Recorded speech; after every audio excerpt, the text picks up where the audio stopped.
warahmatullahi wabarakatuh.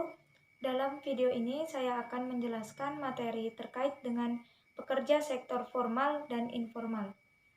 Nah, terlebih dahulu saya akan menjelaskan terkait dengan sektor usaha formal dan juga informal. Jadi yang pertama itu ada sektor usaha formal. Nah, sektor usaha formal ini adalah lapangan atau bidang usaha yang mendapat izin dari pejabat berwenang dan terdaftar di kantor pemerintahan. Nah, sektor formal di Indonesia sendiri itu terbagi menjadi tiga. Yang pertama itu ada BUMN.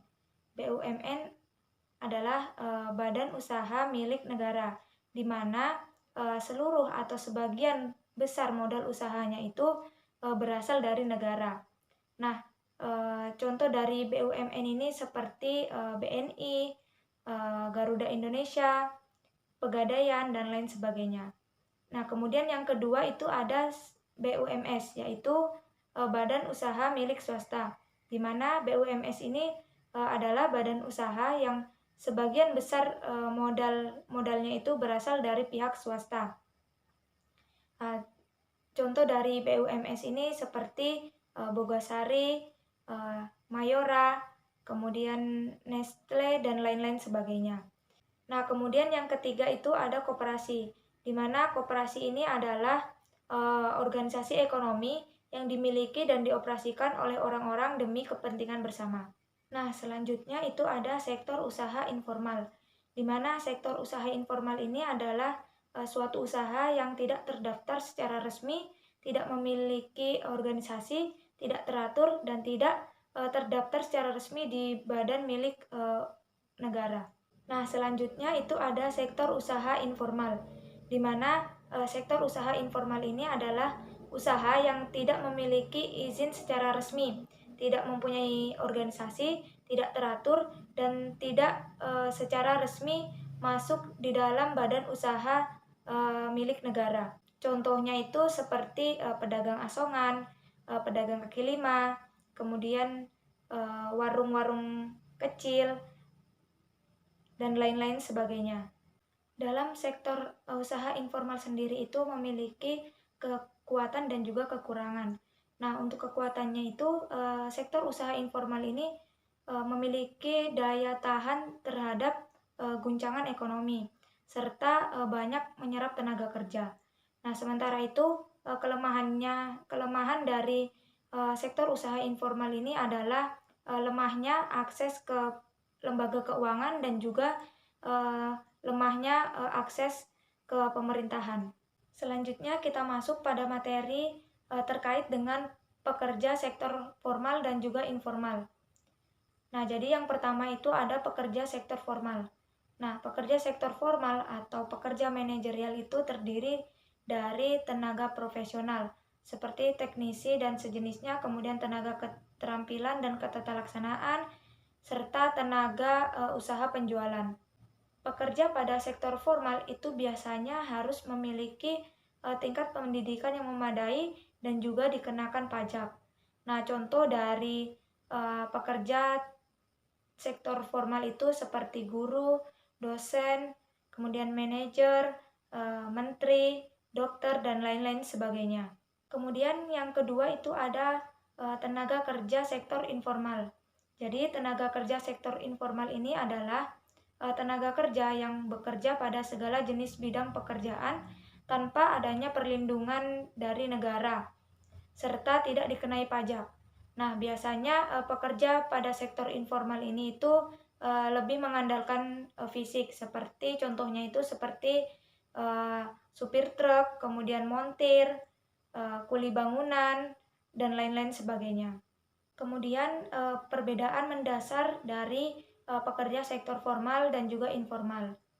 Nah, perbedaan yang pertama itu berdasarkan tingkat pendidikan. Jadi pekerja sektor formal itu memerlukan tingkat pendidikan yang tinggi, minimal sarjana strata 1. Sementara sektor informal itu tidak memerlukan pendidikan yang tinggi, asalkan memiliki kemampuan sesuai yang dibutuhkan. Kemudian perbedaan yang kedua itu berdasarkan penghasilan. Jadi pekerja formal itu penghasilan umumnya itu diperoleh secara bulanan. dan nominal minimalnya itu UMR. Sedangkan gaji dari pekerja informal itu tidak menentu dan menggunakan sistem gaji berdasarkan komisi. Selanjutnya yang ketiga itu perbedaan berdasarkan kontrak kerja dan perlindungan hukum.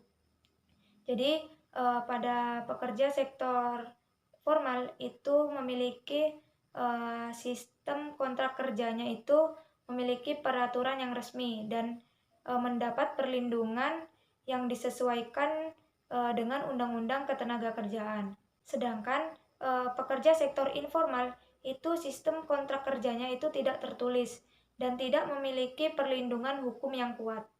Kemudian kita lihat pada data status pekerjaan utama dan juga proporsi pekerja formal dan informal. Jadi dalam data status pekerjaan utama Februari 2024, jumlah penduduk bekerja itu sebesar 142,18 juta orang.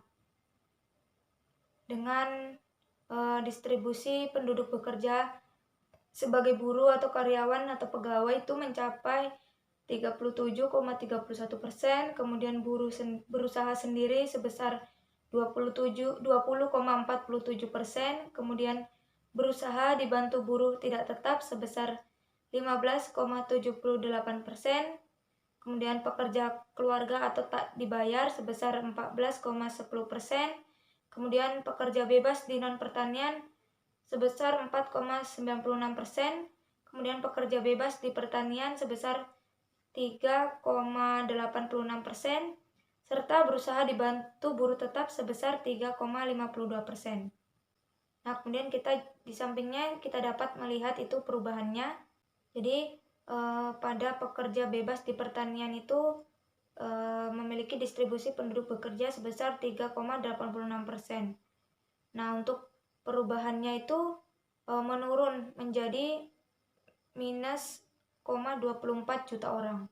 Kemudian kita lihat data pada proporsi pekerja formal dan informal pada Februari 2020 sampai dengan Februari 2024, di mana proporsi penduduk yang bekerja pada kegiatan formal itu mengalami peningkatan selama Februari 2023 sampai dengan Februari 2024.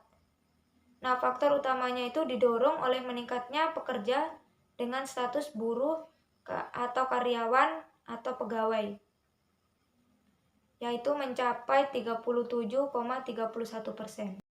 Itulah tadi penjelasan singkat materi dari saya, kurang lebihnya mohon dimaafkan. Assalamualaikum warahmatullahi wabarakatuh.